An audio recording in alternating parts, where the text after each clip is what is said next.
Big boss Marathi season 6 हे मित्रांनो ट्विस्टला twist आणतच आहे. कारण की आता जे ट्विस्ट आलेलं आहे ते ऐकून सगळेजण शॉक झाले होते. हा मित्रांनो, मी पण शॉक झालो होतो की ह्या वेळेस जे इलेक्शन होणार आहे ते एक नाही दोन नाही तर तब्बल 3 जण बाहेर जाणार आहेत. तुमचं मत याच्यावर काय ते कमेंट मध्ये नक्की सांगा. बिग बॉस सीझन 6 हे लवकरात लवकर आय थिंक संपवणार आहेत असं मला तर वाटतंय. कारण की मित्रांनो, बिग बॉस सीझन 6 जे आहे ते फ्लॉप चाललेलं आहे आणि सगळ्यात सीझन फ्लॉप म्हणलं तर हा सीझन 6च आहे.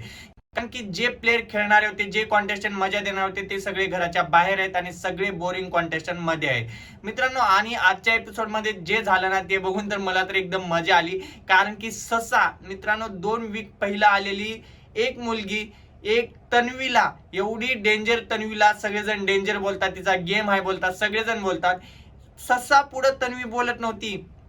विचार करायची गोष्ट आहे, ससा बोलू देत नव्हती तन्वीला. म्हणजे तन्वी एकदम घाबरलेली तिनं समोर गेल्यावर, माहितीये का. कारण की तन्वीला काहीच बोलता येत नव्हतं. कारण की तन्वीचा गेमच नाही तर कुठून बोलणार आहे बिचारी ती पण.